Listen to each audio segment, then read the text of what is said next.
বাহিরের খাবার থেকে এড়িয়ে চলুন, যতটা সম্ভব এড়িয়ে চলা যায়। হ্যালো গাইস, আসসালামু আলাইকুম। সবাই কেমন আছেন? আশা করি সবাই ভালো আছেন। আলহামদুলিল্লাহ, আমিও ভালো আছি আপনাদের দোয়ায়। আজকে তেহারি রান্না শেয়ার করব আপনাদের মাঝে। আপনারা দেখেন ভিডিওতে আমি কিভাবে রান্না করি। আর কিছু কথা শেয়ার করব আপনাদের মাঝে। কয়েকদিন আগে মেয়ে বলতেছে আম্মু বিরিয়ানি খাবো।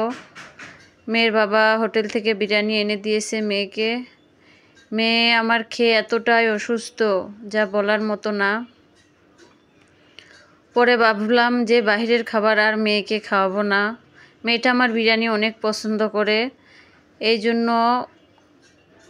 ঘরেই রান্না করে আবার নতুন করে রান্না করে খাওয়ালাম মেয়েকে, খাওয়াইছি। প্লাস সবসময় তো আর বিরিয়ানি রান্না করা সম্ভব না, মেয়েটা প্রতিদিনই প্রায় খেতে চায়। পরে আমি ভাবছি যে একটা আস্ত মুরগি নিয়ে আসছি, মানে পুরাটা বেশি করে রান্না করে ফ্রিজে রেখে দিব, আর মেয়েকে অল্প অল্প করে বের করে গরম করে দিব, মেয়ে খেতে পারবে। আচ্ছা যাই হোক, 1.5 কেজি চাল নিয়ে আসছি, একটা মুরগি পুরাটাই রান্না করব আজকে। রান্না করে মেয়ের জন্য রাখবো ফ্রিজে, যাতে মেয়ে চাইলেই আমি বের করে দিতে পারি, হোটেলে যেতে হয়। বাহিরের খাবার থেকে সবাই এড়িয়ে চলবেন। সবাইকে বলতেছি যতটা পারেন ঘরে নিজে তৈরি করে খাওয়ার চেষ্টা করবেন। আর বাচ্চাদের তো সম্ভবত বাইরের খাবার না খাওয়ানোই ভালো, যেটা আমার মেয়ে অসুস্থতা হওয়ার পর থেকে আমি বুঝলাম। তো যাই হোক, এই তো কথা বলতে বলতে আমার তেহারিটাও প্রায় হয়ে আসছে। এখানে 1.5 কেজি চাল নিয়েছিলাম, আর একটা পুরাটা মুরগি নিয়ে রান্না করতেছি।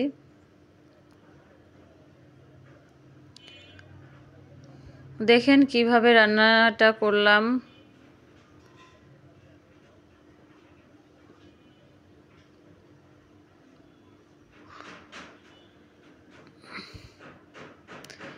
আমার ভিডিওটা ভালো লাগলে সবাই আমাকে সাপোর্ট করে পাশে থাকবেন।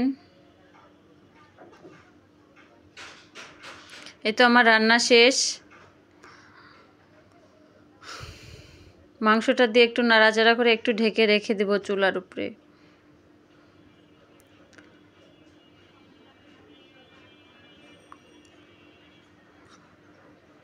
রান্না শেষ, এখন সালাদ বানাইতেছি। এখানে শসা, গাজর আর টমেটো নিয়েছি। এরকম হাতে মেখে পেঁয়াজ মরিচ মাখাইয়া শসা দিয়ে সালাদ বানাইলে অনেক মজা হয় খেতে।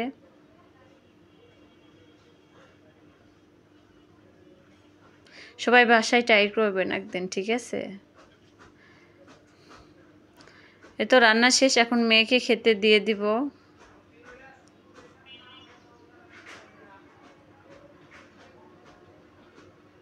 সবার দাওয়াত রইল, আমার বাসায় চলে আসেন, বিরিয়ানির দাওয়াত।